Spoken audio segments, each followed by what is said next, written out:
میں آپ کا لیکچر سن رہا تھا, اس میں آپ کو سوال آیا کہ جو عقیدے میرے خراب ہیں, جو اب ٹھیک ہیں, اور میرے والدین کے عقیدے ٹھیک نہیں, میں ان کو سمجھاؤں, تو آپ نے کہا بالکل سمجھائیں, لیکن ادب سے سمجھائیں ان کو. اچھا, اسی طریقے سے ماں باپ, ماں کو اف تک نہیں کرنا ماں باپ کو.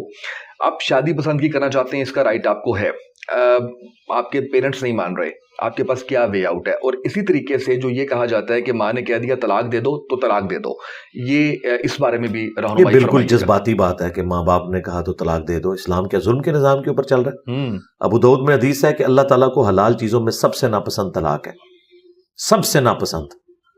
ناپسند کیوں ہے؟ حلال بھی ہے. حلال اس لیے کہ بعض اوقات جنون ضرورت پڑ جاتی ہے, یعنی وہ شادی کی, وہ نہ مرد نکل آیا, یا وہ عورت کو مارتا پیٹتا ہے, نشہ کرتا ہے, پہلے نہیں پتا تھا, اور وہ اصلاح بھی نہیں اپنی کر رہا, تو ظاہر ہے کہ بچی تو نہیں بروانی کسی نے اپنی, بالکل ایسے کہ وہ اس کو مار دے, تو پھر طلاق کا ایک آپشن کھلا رکھا ہے. اسی طریقے سے عورت کوئی ایسی بد کردار ہے کہ وہ نہیں سدھر رہی, تو مرد کے پاس تو پھر آخری حل یہی ہے کہ وہ پھر علیحدگی اختیار کرے. اس لیے اللہ نے اسے حلال رکھا, لیکن ناپسندیدہ, اتنی ناپسندیدہ کہ صحیح مسلم میں حدیث ہے کہ شیطان کا تخت پانیوں پہ لگا ہوا ہے. شام کے وقت اس کے سارے چیلے آ کے بتاتے ہیں آج ہم نے فلاں شخص سے فلاں گناہ کروایا, فلاں سے فلاں کروایا, چوری کروائی, بدکاری کروائی. شیطان ریلیکس رہتا ہے, کسی کے اوپر ایکسائٹ نہیں ہوتا. جس طرح ایک چیلا بتاتا ہے نا آج میں نے میاں بیوی کی علیحدگی کروا دی, وہ اتنا ایکسائٹیڈ ہوتا ہے کہ وہ اسے گلے لگا لیتا ہے کہ اصل کام تو نے کیا ہے. کیونکہ میاں بیوی کی جدائی کے بعد تو پھر بچوں کا کیا بنے گا, مینٹل بارڈرز ان کے بدل جائیں گے. عورتیں بعض اوقات خودکشی کر لیتی ہیں, بعض اوقات معاشرے کے لیے ناسور بن جاتی ہیں, ڈپریشن میں چلی جاتی ہیں, مرد ڈپریشن میں چلے جاتے ہیں. تو اس لیے اسلام نے خاندانی نظام کے اوپر زور دیا. اب رہا یہ مسئلہ کہ ماں باپ جو ہیں وہ کہیں کہ طلاق دے دو, تو اسلام کے مزاج میں تو کہیں نہیں بیٹھتا یہ. اسلام تو کہہ رہا ہے آخری وقت تک آپ نے رشتہ نبھانا ہے. ان کے پاس ایک روایت ہے بخاری کی کہ حضرت ابراہیم علیہ السلام جب ملنے آئے حضرت اسماعیل علیہ السلام کو ان کی غیر موجودگی میں, تو جاتے ہوئے انہوں نے پیغام دیا ان کے لیے, وہ گھر پہ نہیں تھے, کہ اپنے گھر کی چوکھٹ بدل لینا. یہ کوڈ ورڈ میں انہوں نے بات کی. تو جب ان کی بیوی نے ان کو بتایا تو انہوں نے اپنی بیوی کو طلاق دے دی کہ ابراہیم علیہ السلام نے یہ میسج دیا تھا کہ یہ عورت درست نہیں ہے. ٹھیک, اس کی پلی لے کے یہ کہتے ہیں باپ کے کہنے کے اوپر کرو. بھائی وہ باپ وہ تھا جسے وحی کی تائید حاصل تھی, یہ لیگیسی آگے نہیں چلی ہے. نبی علیہ السلام نے تو آخری درجے تک کوشش کی ہے کہ طلاق نہ ہو.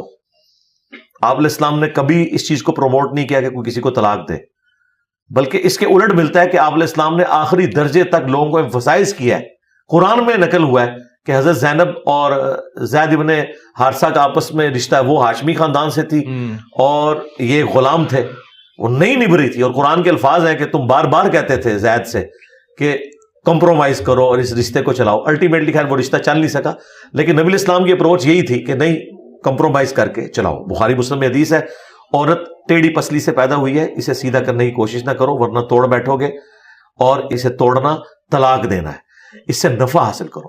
صحیح مسلم میں حدیث ہے یہ دنیا برتنے کی جگہ سب سے بہترین سرمایہ نیک بیوی ہے. صحیح مسلم میں ایک اور حدیث ہے کہ نبی علیہ السلام نے فرمایا کوئی بھی مؤمن اپنی مومنہ بیوی سے بغض نہ رکھے.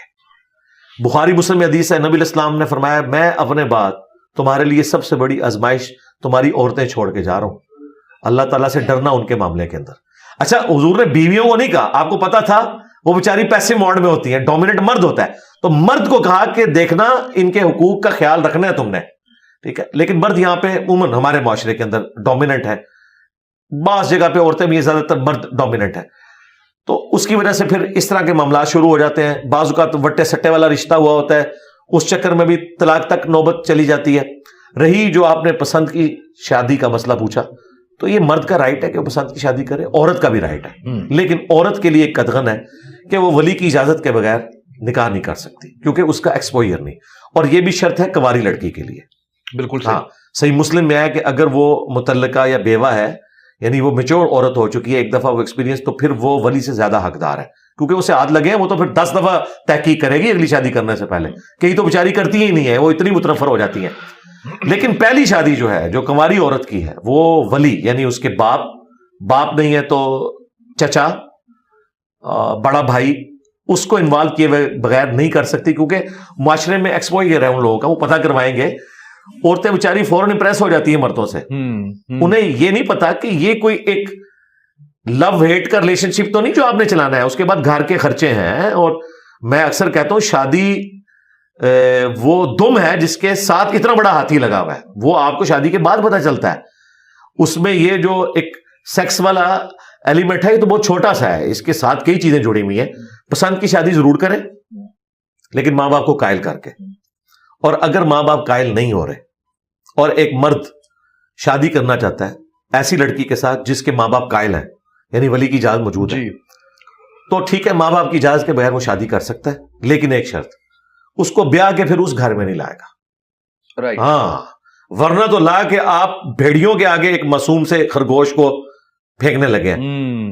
تم تو چلے جاؤ گے نوکری پہ, تمہاری بیوی سے وہ اس کے بھی بدلے اتاریں گے اور تیرے بدلے بھی اتاریں گے. یہ ظلم ہے, کام خراب ہو جائے. اور میں اپنی سسٹر سے بھی ریکویسٹ کروں گا, اگر ان کا کوئی اس طرح کا سلسلہ چل رہا ہے تو وہ پہلے سٹیمپ پیپر کے اوپر لکھوائیں کہ پھر وہ بغیر جو اس طریقے سے ماں باپ کی مرضی کے رشتہ کر رہے ہیں نا جس مرد کے ساتھ, آپ پھر ان ماں باپ کے ساتھ آپ نے نہیں رہنا, ان کے ساتھ کٹی نہیں ہے, رہنا الگ گھر میں, ملنا ہے, رسپیکٹ دینی ہے, لیکن ان کے آگے نہیں جا کے ان کو پھینکنا.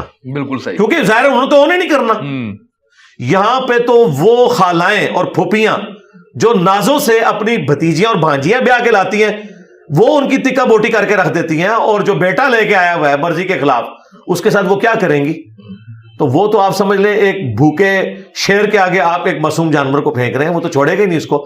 تو پھر یہ والا ایلیمنٹ آپ نے خیال رکھنا ہے, اور اگر یہ نہیں ہے تو مہربانی کریں یہ لو میرج سے باہر نکلیں. بالکل صحیح, اور کہیں ارینج میرج کریں, وہ زیادہ بہتر ہے. اور میں نے یہی دیکھا ہے کہ 90% سے زیادہ ارینج میرجز کامیاب ہوتی ہیں اور 90% سے زیادہ لو میرجز ناکام ہوتی ہیں.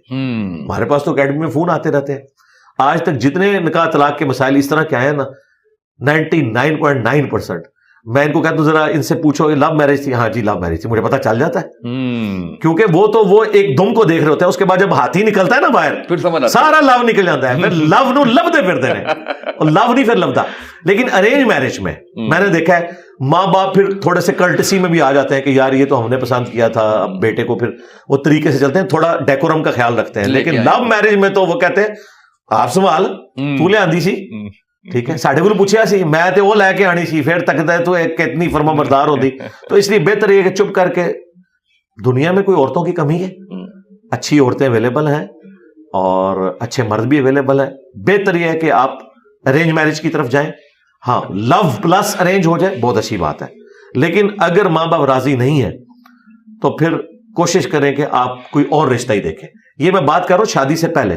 شادی کے بعد ماں باپ راضی نہیں ہے نا, وہ جو مرضی کریں, آپ نے اپنا گھر کیوں برباد کرنا ہے, بالکل نہیں کر سکتے. بالکل صحیح ہے.